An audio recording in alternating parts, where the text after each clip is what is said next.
this is Linda Sherman. I am doing my PowerPoint on schizophrenia. The causes and impact. Schizophrenia are unknown, but there is hallucinations and logical thinking, coherent speech behaviors that are society's norms. They have a hard time recognizing emotion, do not express much or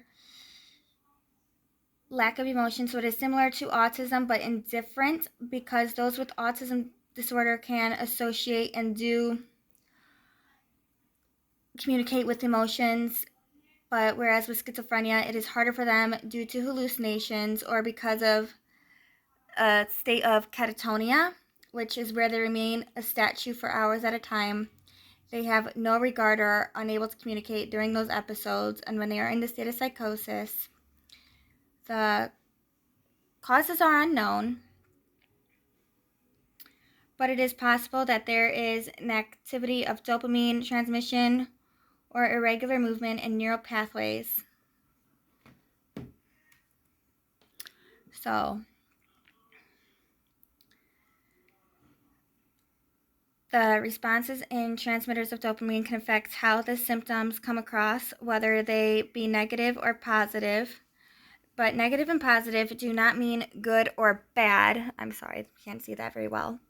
It just means that one is lacking or gaining something, so you can see how the condition can come across as such, and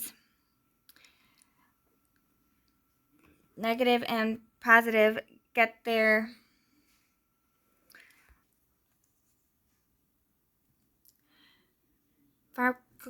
pharmacology. So bear with the shaky camera. I do apologize for that. But negative and positive means that one is more or less, one is gaining, one is, and like we'll get to that in further slides. But as of right now, there is the psychopharmacology are ways to help to balance and kind of tone down the symptoms. It does not fully go away, but it does control the symptoms. And there is an antipsychotic drug called neuroplastics, Thorazine, Mardal, Paroxyl tranquilizers that are mainly used as antipsychotic medication. They can help control the thinking and deletions and reduce the need for long-term hospitalizations. There is still a chance that hospitalization may continue, and the person who has schizophrenia will need to be monitored. It'll be hard for them to live on their own and get the proper help they need. Sometimes without that, homelessness, substance abuse disorders can take place if not treated appropriately. And the negative symptoms, again, do not mean good or bad, but they affect the ability to function. They lack expression or keep a blank expression. There's lack of motivation, loss of social pleasure, withdrawal, limited speech. So you can see some relations to depression, but again, depending on the type of hallucination and what is seen or heard, this can also be like where the state of catatonia and be seen, and there's also limited expression. They're just like in a statue-like state, as I mentioned previously. Positive symptoms.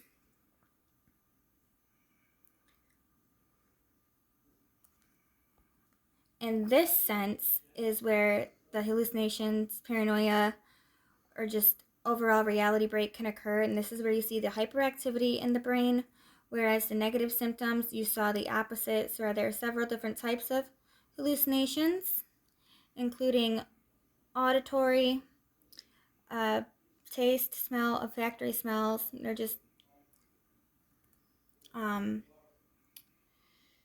feelings of snakes crawling around in one's belly. That's common. It can be very painful. It can be pleasant. They can be, same with the visuals, they can either be painful or uncomfortable, and at times, in rare cases, they are pleasant. But for the most part, the main delusional effects that have the negative consequence to the person who suffers from this. Some believe that they are Jesus or Muhammad. And again, it all depends on the religious, and they can also go from like fear of somebody out to get them, somebody's controlling them with remote control, just different things that are other than the norm and they lack evidence to us, but to the person who suffers from it, it just makes sense in their mind, and it is hard for them to distinguish between their reality and what the norm is. And this is also part of that slide of delusions. The loss of gray matter. So if you look at the images on the right here, you can see the red that's highlighted. It's great loss of gray matter, and the activity compared to the activity of an average brain, or the normal adolescents, can definitely see the difference, and the serotonin is impacted. The impact is mainly in the mesolimbic and prefrontal brain regions. There's abnormal or enlarged ventricles and a sign of deterioration. So serotonin and GABA are also impacted. So it is very similar to dementia. The third and fourth ventricles of the brain region, and there's study of twins, and there's a theory that some viral factors are involved in the cause, but it is known in the structural and the functional abnormalities and the impacts of how the brain processes and regulates attention and senses. There has been 2 or more of these symptoms that are present for 1 month or longer. So this is like, sorry, I'm going too fast. But the impact on the ventricles, it's just like I said, very similar to dementia in terms of how their brain kind of slowly deteriorates or fades, but it just, versus dementia where it like kind of slows down and it gets impacted, this just kind of rapid fires, and there's different things going on at once causing some hallucinations and abnormalities in the senses. The dynamics are pretty much, like I said, going by with the twins, like just helping understand what the family dynamics, what cultural has to say, what exactly is the cause, because the cause is unknown, but there are certain ways to help understand it more and be more aware of it through science. DSM-5 criteria, that these symptoms that need to be present for 1 month or longer, it needs to be diagnosed by a professional psychiatrist or psychologist at least 6 months longer, and is not related to any drug or any substance abuse, external factors going back to causes.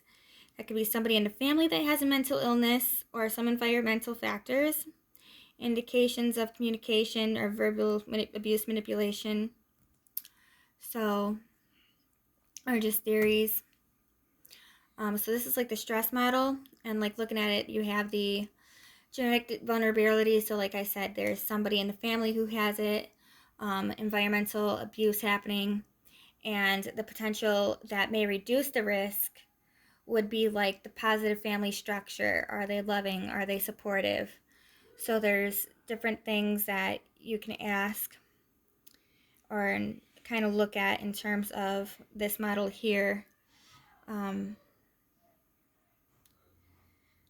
Long-term stress, and like just making sure they have the right